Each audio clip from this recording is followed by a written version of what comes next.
Donc voilà, pour continuer pour avoir dans le même sens que Dominique, je tiens d'ores et déjà à dire que quand je suis arrivé, quand j'ai pris le projet en cours, donc il y avait déjà certains de ces étudiants qui travaillaient sur le projet. Et moi, j'ai repris le projet pour le prolonger. Et les constats qu'ont eu à définir ceux qui m'ont précédé, ce sont ces mêmes constats-là que moi, auxquels je suis parvenu donc, dans l'analyse que j'ai faite donc, du corpus. En fait, il est venu confirmer des premières données que nous avions déjà. Donc, pour ce qui concerne le corpus par rapport à cette représentation donc, de l'Afrique dans les médias, on avait un double corpus. D'abord, un corpus composé de médias québécois, essentiellement donc, les deux médias de référence, Le Devoir et La Presse. De notre côté, aussi, il y avait de Radio-Canada et Cyberpresse, donc à travers leur site internet. Du point de vue des médias africains, on a essentiellement fait notre collecte sur les sites d'Afrique.com et de Panapresse. Donc c'est ce double corpus-là qui nous a permis donc, de valider les hypothèses à propos de la présentation donc, de l'Afrique dans les médias. Et l'analyse à la fois, pour ce qui concerne la méthodologie, c'est une méthodologie, il y a une approche pluridisciplinaire.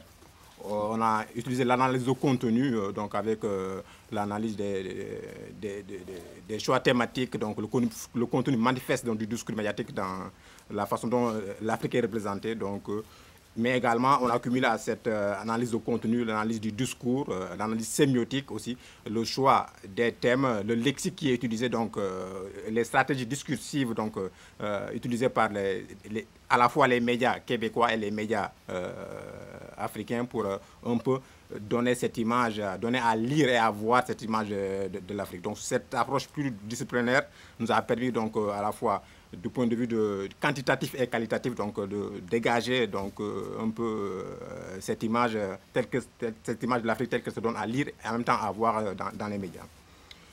Donc pour ce qui concerne le corpus, c'est un échantillon essentiellement aléatoire et simple, donc c'est-à-dire que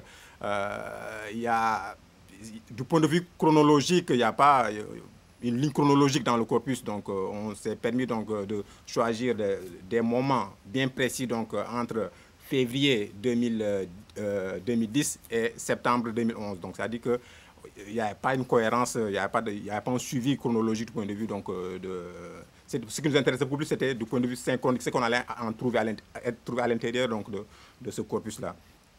Ce qui fait que on s'est basé exclusivement sur ce que moi j'appelle des indicateurs de proéminence, donc c'est-à-dire que cette présence des mots, de thèmes dans certaines parties du discours médiatique, et cela, on l'a beaucoup plus analysé donc, à la fois dans les titres donc, des journaux, leurs choix éditoriaux, les chapeaux et plus rarement donc, dans les textes.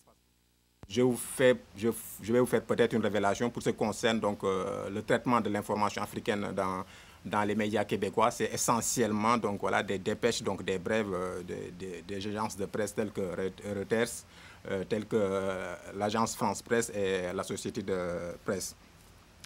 Et du point de vue également de la méthodologie, donc, dans l'analyse du discours des médias, du point de vue qualitatif, donc voilà, on s'est aussi essentiellement basé sur la façon dont les médias, dans le discours, dans la représentation de l'Afrique, donc catégorisent quels sont les thèmes qui reviennent souvent, donc dans cette analyse de l'Afrique. Et ces thèmes, dans quelle rubrique on peut intégrer ces thèmes-là, si c'est à voir si c'est du point de vue de la politique, de la culture, sur des enjeux de société. Donc, à partir de cette catégorisation également, ça permet aussi de donner une certaine visibilité donc, là, des questions liées à l'Afrique telles qu'elles sont traitées dans les médias. De notre côté également, par rapport à cette méthodologie aussi, on a essayé de voir dans l'analyse discursive du discours médiatique à la fois des médias africains et québécois, quels sont les qualificatifs donc, associés donc, voilà, aux acteurs, aux événements en cours. Mais également, on a aussi analysé, donc, on a aussi mis en place, on a analysé une certaine typologie lexicale. Donc, voilà, quelle est la connotation donc, du discours des médias par rapport aux événements qui se déroulent en Afrique. Voilà un peu donc le cadre sur lequel on a travaillé du point de vue donc, de notre méthodologie avec l'analyse de contenu du discours, l'analyse sémiotique et cet amalgame-là qui nous a permis donc quelque part de dégager donc, des constantes. Donc, et je viens de dire tout à l'heure que du point de vue donc, du corpus, donc, on s'est permis donc, par moment de prendre à un moment donné une période et l'analyser. Donc on est arrivé à certaines constantes aussi bien entre le mois de février, le mois d'avril et le mois de septembre, ce sont les mêmes constantes qui reviennent. C'est que du point de vue quantitatif, donc voilà, on a un traitement de l'information africaine qui est très minimaliste, Dominique l'a souligné tout à l'heure, donc dans les médias québécois, la présence de l'information africaine dans les médias québécois est très minimaliste. Quand bien même cette présence est là, quand même il y aurait une présence, et souvent une présence donc voilà, qui est singularisée. Je vais y revenir tout à l'heure pour parler de cette présence donc, dans les médias. Donc on a d'abord une première constante, donc un traitement minimaliste donc, de l'actualité africaine donc, dans les médias québécois. De notre côté également, on peut souligner le fait que quand elle est présente, quand il y a une présence de l'information africaine dans les médias québécois, elle est connotée négativement. Donc voilà, souvent on nous parle donc de crise, donc, et on s'est rendu compte dans notre analyse, quand on prend les mois de février, de mars et d'avril de septembre 2011, soit on nous parle des crises politiques donc, au Maghreb, donc les crises du printemps arabe, soit on nous parle donc, de la famine en Somalie, soit on nous parle donc de la guerre en Libye. C'est essentiellement sur ces crises-là que les médias québécois se sont focalisés. Alors que de notre côté, tous dans une perspective comparative, de notre côté, quand on analyse donc, les sites de Panapresse et d'Africom, on voit que du point de vue quantitatif et qualitatif, donc il y a c'est une évidence, on me dira que c'est une évidence que, voilà, qu'il y ait beaucoup plus d'informations sur l'Afrique dans les médias africains. Mais là, l'information est diversifiée, elle n'est pas tout le temps connotée négativement, contrairement aux médias québécois. Elle est diversifiée, elle ne se focalise pas uniquement, exclusivement sur les crises politiques, sur les crises humanitaires ou sur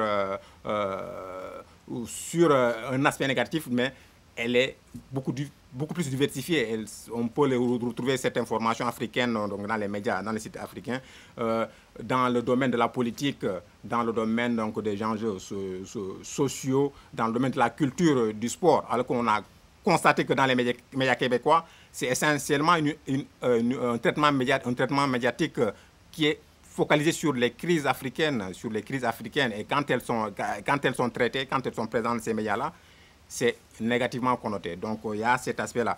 Et on a noté également, dans les médias québécois, il y a comme une forme de mimétisme. Donc, voilà, que ce soit aussi bien pour Le Devoir, la presse, le cyberpresse et Radio-Canada, il y a une forme de mimétisme qui est là. On retrouve presque les mêmes dépêches donc, des agences aussi bien dans ces médias-là. C'est comme si il n'y a pas d'effort, il n'y a pas d'investigation dans cette collecte de l'information par rapport à l'Afrique. Ce sont les mêmes dépêches des agences de Reuters, agence France Presse qui sont ressassées dans ces médias-là.